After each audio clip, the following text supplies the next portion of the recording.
ఈరోజు మనం అందరం ఇక్కడ sustainability of mental health and air, water and soil pollution గురించి మాట్లాడుకుంటున్నాం. First air pollution. మీకు తెలుసా, న్యూఢిల్లీలో ఎడ్యుకేషనల్ ఇన్స్టిట్యూట్స్కి 2 months హాలిడేస్ ఇచ్చిండ్రు. నార్మల్గా అయితే మనం హాలిడేస్ 2-3 months ఎందుకు తీసుకుంటాం? సౌత్ ఇండియాలో అయితే సమ్మర్ హాలిడేస్ తీసుకుంటాం, నార్త్ ఇండియాలో అయితే వింటర్ హాలిడేస్ తీసుకుంటాం. కానీ ఒక పొల్యూషన్ వల్ల వాళ్ళు 2 months హాలిడేస్ తీసుకొని ఉండాల్సిన అవసరం వచ్చింది. అంటే ఒక పొల్యూషన్ అన్నది ఎంత డేంజరస్ చూడండి. First of all air pollution ఎట్లా అవుతుంది? మనం వెహికల్స్ యూజ్ చేస్తాం, industrial waste, smokes, burning something smokes. మనం అనుకుంటాం ఇండస్ట్రియల్ వేస్ట్ వాళ్ళు చిమ్నీస్ పెట్టి ఆ స్మోక్ అంతా పైకేగా వదులుతున్నారు, మనకేం నష్టం అని. కానీ వాళ్ళ వల్ల ఎర్త్కి ఉన్న లేయర్స్ చాలా దెబ్బతింటున్నాయి. ఓజోన్ లేయర్ లాంటివి చాలా డ్యామేజ్ అవుతున్నాయి. దానివల్ల గ్లోబలైజేషన్ ఖరాబ్ అవుతుంది. అదే గాలిని మనం పీల్చుకుంటున్నాం. ఆ ఎయిర్ మన బాడీలో ఉన్న ఈచ్ అండ్ ఎవ్రీ సెల్కి సరఫరా అవుతుంది. అది ఆల్రెడీ పొల్యూటెడ్ అయి ఉన్న ఎయిర్ మన బాడీలో ఎవ్రీ సెల్కి వెళ్తే మనం ఎంతగా డ్యామేజ్ అవుతుంది? ఫస్ట్ మెంటల్ హెల్త్, అది కరెక్ట్గా ఉండదు. మన మైండ్ కరెక్ట్గా వర్క్ చేయకపోతే మనం ఏ వర్క్ కూడా కరెక్ట్గా చేయలేము. And lungs problem, asthma, respiratory problems, cancers లాంటి ఎన్నో రోగాలకు మనం గురవుతాం. మరి దీన్ని మనం ఎలా ఆపాలి? First plantation and stop using vehicles. Cycling చేసిన ఎక్సర్సైజే, వాకింగ్ చేసిన ఎక్సర్సైజే. అవి చేయడం వల్ల మనకు నష్టం ఏమీ లేదు, కాకపోతే 2 సంవత్సరాలు మనమే ఎక్కువగా బ్రతుకుతాం. Next water pollution.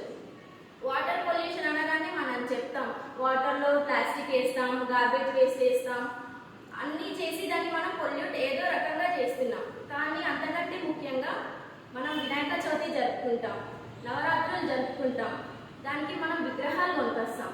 అవి తెచ్చే విగ్రహాలు మట్టి విగ్రహాలు కాదు, రకరకాలుగా కెమికల్స్ తోటి రంగులు పూసి తయారు చేసిన విగ్రహాలు తెస్తాం. అవి ఒక విలేజ్కి ఒకటి పెడతామా? కాదు, గల్లీకి ఒకటి కంపల్సరీ ఉండాల్సిందే. అట్లా ఒక్క చెరువులో గల్లీలో ఉన్న అన్ని విగ్రహాలు పడితే అక్వాటిక్ ఎనిమల్స్ చనిపోతాయి. మా గ్రాండ్ పేరెంట్స్ ఏమని చెప్పారంటే వాళ్ళు వెల్స్లో ఫిషెస్ పట్టి మరీ వేసుకుంటారంట. ఎందుకంటే ఫిషెస్ వాటర్ని ఫిల్టరేట్ చేస్తాయి, అవే వాటర్ వాళ్ళు తాగే వాళ్ళు అంటారు కూడా. మనం ఇంతగా వాటర్ని పొల్యూట్ చేస్తున్నా అవి కొంచెమన్నా ప్యూర్గా ఉండడానికి రీజన్ అక్వాటిక్ ఎనిమల్స్. అవి మనం ఎంత పొల్యూట్ చేసినా కూడా వాటర్ని అవి ప్యూర్గా ఉంచుతున్నాయి. ఆ విగ్రహాలు వాళ్ళు వేయడం వల్ల ఆ ఎనిమల్స్ కూడా చనిపోతాయి. అవి చనిపోతే వాటర్ కంప్లీట్గా పొల్యూట్ అవుతాయి. మరి మనం ఎలా ఆపాలి? వాటర్ పొల్యూషన్ ఆపాలంటే పెద్ద పెద్ద ర్యాలీలు, నినాదాలు చేయాల్సిన అవసరం లేదు.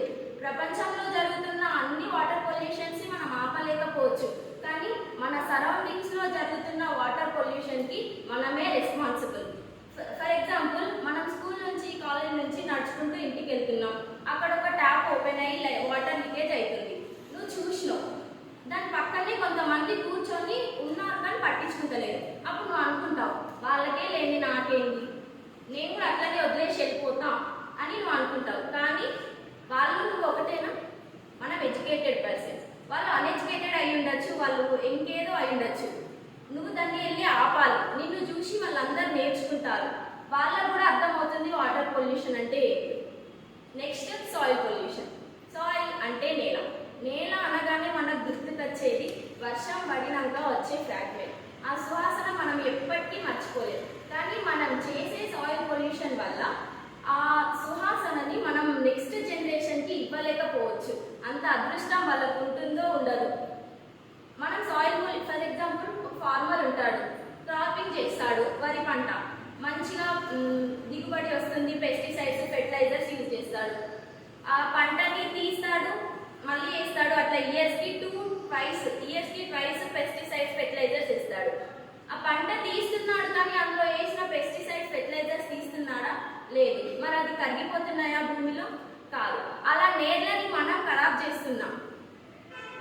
అన్ని పొల్యూషన్స్ చెప్పినా కానీ నేను ఇంత సొల్యూషన్స్ ఎక్కువ చెప్పలేదు. అన్ని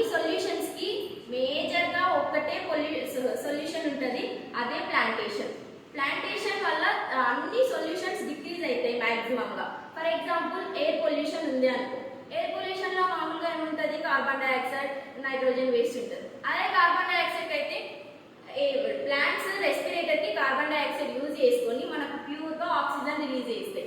వాటర్ పొల్యూషన్, సాయిల్ పొల్యూషన్లో నైట్రోజన్ వేస్ట్ అవి ఉంటాయి కదా, అది సాయిల్ పొల్యూషన్, ఎయిర్ ట్రీస్ పెరగడానికి నైట్రోజన్ వేస్ట్ అనేది చాలా యూజ్ అవుతుంది. చెట్లు చాలా బాగా పెరుగుతాయి, దానివల్ల అన్ని పొల్యూషన్స్ అనేవి డిక్రీజ్ అయితే ప్లాంటేషన్ వల్ల. అండ్ ఫైనల్గా నేను మీకు చెప్తున్నాను ఏంటంటే, మనం ఇంకొన్ని రోజుల్లో ఒక ఫెస్టివల్ సెలబ్రేట్ చేసుకోబోతున్నాం, అది దివాళీ. దాంట్లో మనం ఏం చేస్తాం, లక్ష్మీ పూజ, ఇంకా పాయసం, నైట్ రాగానే దీపాలు వెలిగించుకుంటాం. కానీ మనం ఇంకొంచెం గ్రాండ్గా వెలిగిస్తాం కాబట్టి క్రాకర్స్ కూడా వెలిగిస్తాం. వెహికల్స్ యూజ్ చేస్తే ఎయిర్ ఒకటే పొల్యూట్ అయి ఉండొచ్చు, ప్లాస్టిక్ వల్ల సాయిల్, వాటర్ మాత్రమే పొల్యూట్ అయి ఉండొచ్చు. కానీ ఒక క్రాకర్ బర్న్ చేస్తే air pollution, soil pollution, water pollution and also sound pollution, lighting pollution, ఇట్లాంటివి అనేక పొల్యూషన్స్ని మనం ఇంక్రీజ్ చేస్తున్నాం. సో ప్లీజ్ మీరు ఫెస్టివల్స్కి ఇవి చేయకండి. నార్మల్గా అయితే గర్ల్స్ ఎక్కువగా ఇంట్రెస్ట్ చూపరు, కానీ మన ఇంట్లో బ్రదర్స్ ఉంటారుగా, వాళ్ళు అనవసరంగా వేలు ఖర్చు పెట్టి అవి కొనుకొచ్చుకొని ఇవి కొనుకొచ్చుకొని పేలుస్తూ ఉంటారు.